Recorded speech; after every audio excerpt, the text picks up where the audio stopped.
US election के result आने में 1 महीने से भी कम का वक्त रह गया है और 5 नवंबर को डिसाइड हो जाएगा कि कौन बनेगा अगला यूएस प्रेसिडेंट।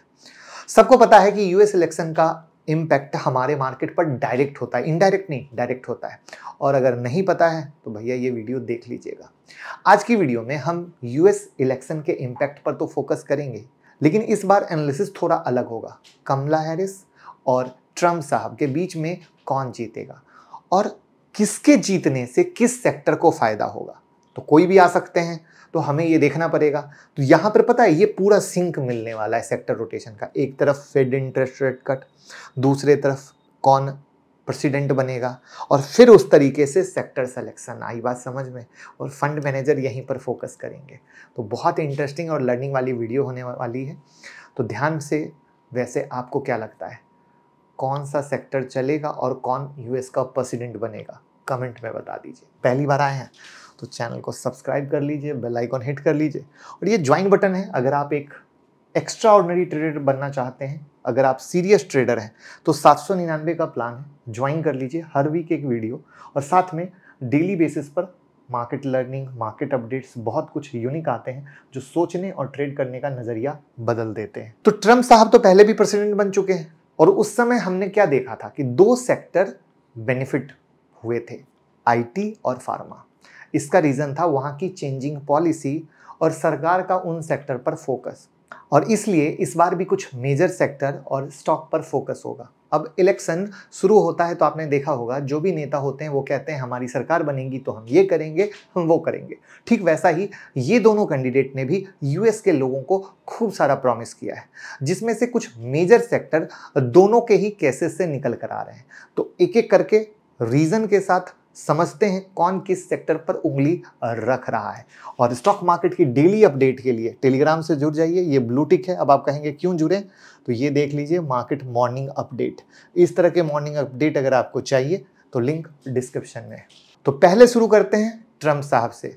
पुरानी प्रेसिडेंसी के दौरान इन्होंने कुछ मेजर चीज़ों पर फोकस किया था, तो उनको ही कंटिन्यू करते हुए बात करते हैं। क्योंकि अगर कोई इंसान किसी चीज़ पर काम करता है और उसको छोड़ कर जाता है तो कहीं ना कहीं उसको कंटिन्यू करने की कोशिश करता है। तो इनके एरा में इनका फोकस हमेशा होता है टेक पर, फार्मा पर और रिट्स पर। रिट्स मतलब real estate investment trust, defence और ऑयल एंड गैसेस पर। इसके कुछ एग्जाम्पल भी आपको दिखा देता हूं चार्ट से। लास्ट इलेक्शन जब ट्रम्प साहब जीते थे वो था नवंबर 2016। अब ट्रम्प साहब आईटी सेक्टर 2016 2 साल में 70% की रैली आप निफ्टी आईटी इंडेक्स में देख सकते हो।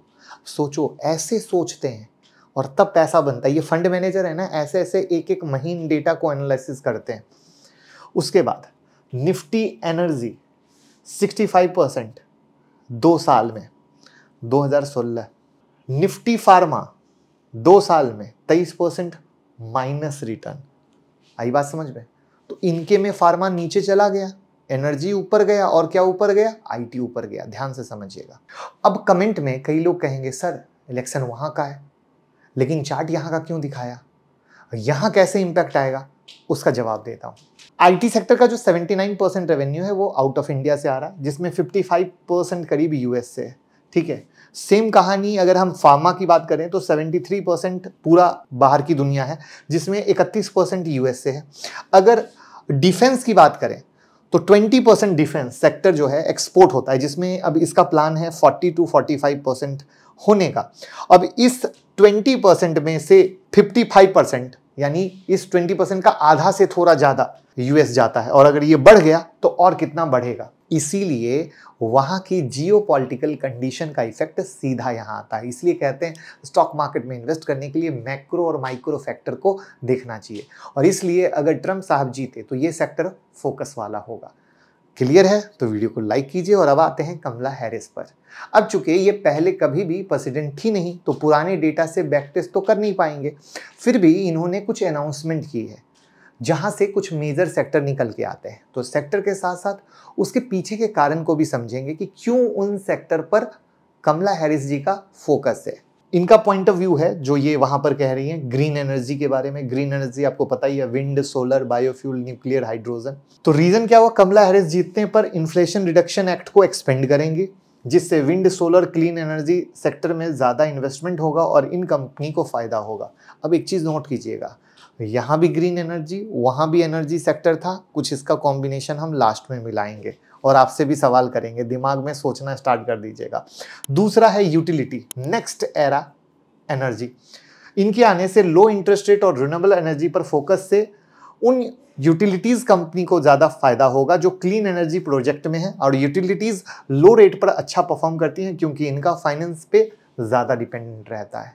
ये हो गया दूसरा। रियल एस्टेट इन्वेस्टमेंट ट्रस्ट यानी रिट। हैरिस की सरकार हाउसिंग अफोर्डेबिलिटी और लो हाउसिंग रेट पर फोकस करेगी। रिट को लो इंटरेस्ट रेट का फायदा होगा क्योंकि ये बॉन्ड के साथ कंपीट करती हैं और लो रेट इन्वायरमेंट में बेटर परफॉर्म करती हैं। वहाँ के bond rate environmental Indian market पर असर डालते हैं। तो यहाँ से 3 चीज़ मिल गई, ग्रीन एनर्जी, यूटिलिटी यानी जो पावर सेक्टर को पूरा कवर कर रहा है, और तीसरा रियल एस्टेट का रेट। तो दोनों के पॉइंट को देखते हैं। तो ट्रम्प जी जीतते हैं तो आईटी तो धमाका है ही, फार्मा निगेटिव किया था, डिफेंस से उम्मीद है, oil and gas, real estate. जब कमला जी जीतती हैं तो ग्रीन एनर्जी, यूटिलिटी। तो इस तरीके से अब हमारे इंडिया में क्या चल रहा है समझने की कोशिश कीजिएगा, जिससे आप कर सकते हैं। तो हमारे इंडिया में डेफिनेटली आईटी चल रहा है, फार्मा से हमें बहुत अच्छी उम्मीद है आने वाले समय में, डिफेंस का एक्सपोर्ट बढ़ाने वाले हैं, रिट की कहानी चल रही है और सेबी चेयरपर्सन भी रिट को प्रमोट कर रही है, ग्रीन एनर्जी तो है ही है। तो भैया एक पूरा ट्रांसफॉर्मेशन आपको देखने को मिल रहा है। तो अब कौन जीतेगा कहानी उस पर है, बट एक पिक्चर की शुरुआत तो हो रही है, और पीएमएस वाले भी कहीं ना कहीं इन चीज़ों को बहुत देखते हैं जिससे कि एक बेहतर पोर्टफोलियो क्रिएट कर सकें और आपको और अपना बेहतर रिटर्न क्रिएट कर सकें। तो कैसे लगी ये लर्निंग कमेंट में बताइए और लोगों के साथ शेयर कर दीजिए।